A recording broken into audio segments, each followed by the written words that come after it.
Let's talk about something absolutely disgusting. This trend towards simplicity that people are into right now. Just gross. These are actually very, very tiny, but they look large because I have magnified them by the power of magic. These are 10 millimeter coin shell beads. I like to say mother of pearl. It's the same thing, but shell, technically, if you're looking for them online. These are 6 millimeter. It's a flat 6 millimeter. And that's 6 millimeter. These are 4 millimeter. So see how large the pencil is? Do you see this mechanical pencil? It's the power of magnification. Are you not entertained?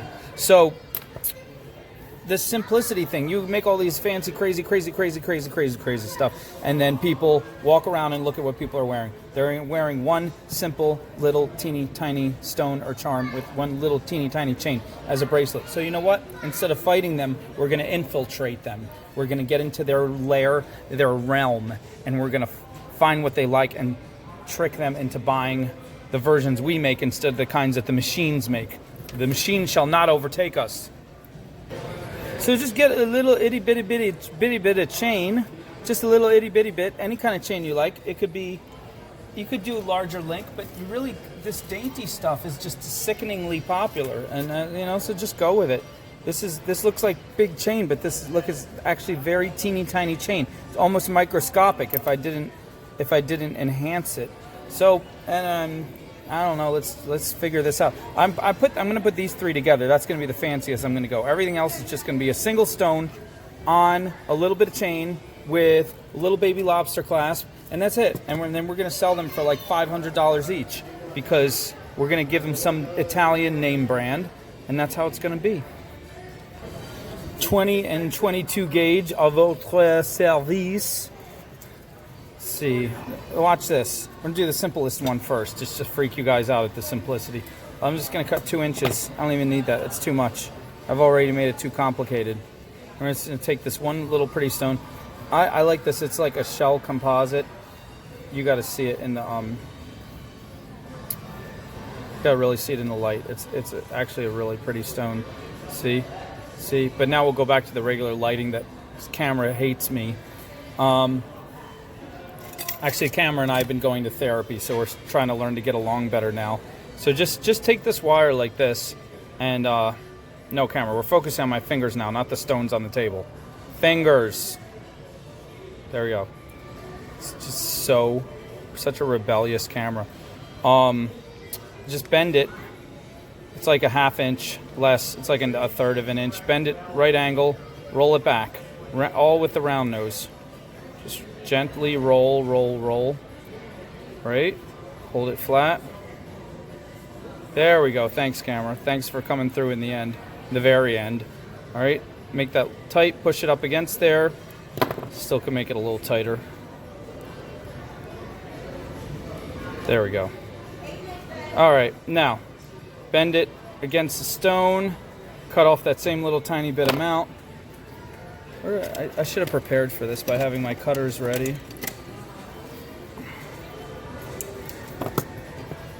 Roll that again.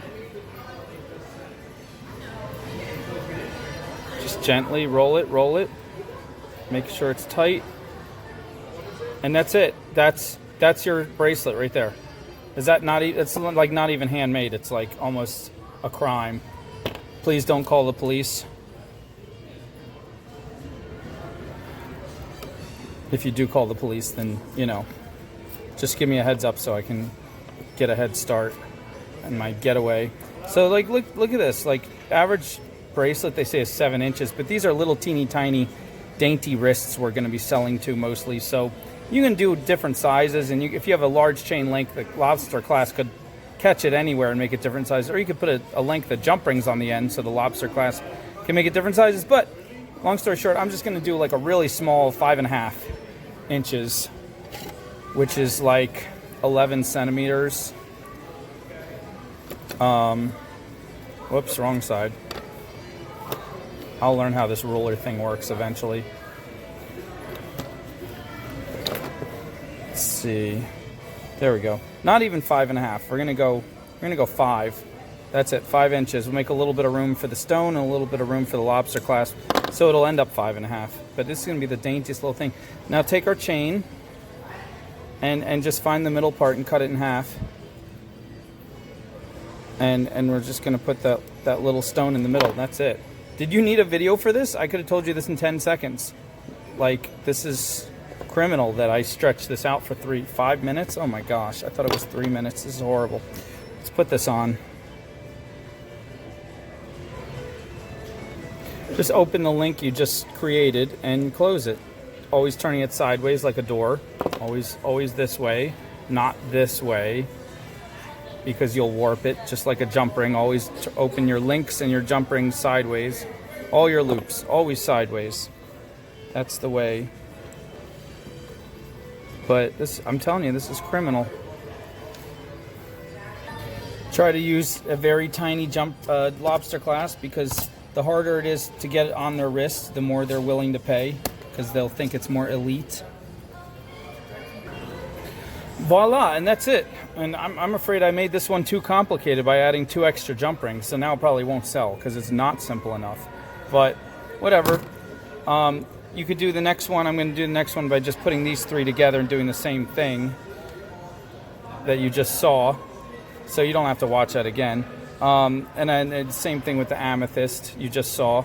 So let's say one of these coin ones. Let's do one of these coin ones. I like this dark bluish gray. That's really pretty. Let's figure out how we're gonna do that one. Let me get my 22 gauge for that. This time I'm taking a full 10 inches. And we're just gonna bring this stone to the middle. And we're gonna do this pattern that I've done a gazillion times, because it's quick, it's easy, it's beautiful, and it sells. It's just a pattern I've come up with after trying a gazillion other patterns that were harder and weirder and didn't sell as well. You just make a loop here, and you just make a loop here. And that, I mean, I have like 10 other videos on this pattern, probably 14. But for you new guys, here's a new one that you haven't seen if you haven't seen those other videos. So we're just making a loop and a loop like that. Get those loops nice and tight. Sometimes you can hold it like this and wrap it around one time. That'll make it tighter. We'll do the same on this side. Hold it like this. Hold it tight, wrap it around once. Okay. Ready to rock and roll. Rock and roll.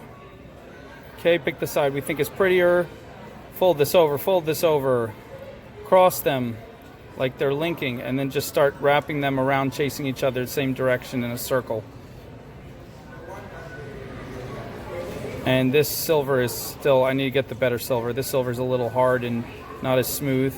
But basically we're making a swirl. There we go, see that better? Maybe you missed most of it. Just use your imagination, pretend you saw it. And then when you have your swirl big enough, that's plenty big, come around and just put a few wraps of scarf on each side.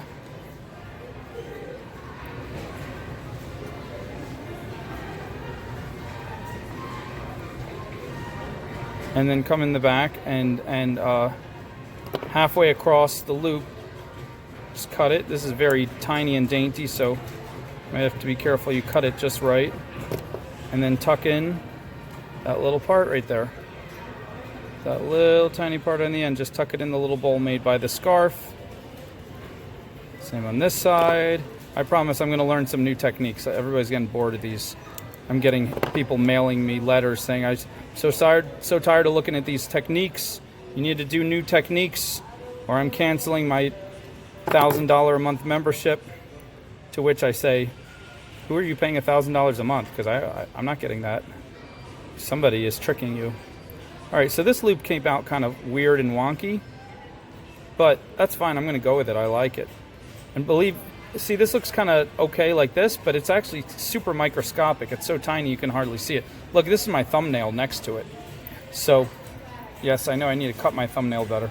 Okay, so again, we're just going to take some chain. This time we'll take a slightly heavier link chain just to show you options. Although it's not going to sell to those prissy girls who like everything super tiny and petite and almost non-existent. This is kind of a cool, funky link chain that I found, and I kind of like it. And I'm going to take, again, about 5 inches and then cut it in half and then put it on the ends. By the way, the jump rings I'm using on the end are 6mm, in case you want to copy everything I do and not have any original thoughts of your own, which is totally fine, because that just gives me one more thing to complain about. And I love complaining. Complaining is one of the sweet, rich icings on the cake of life.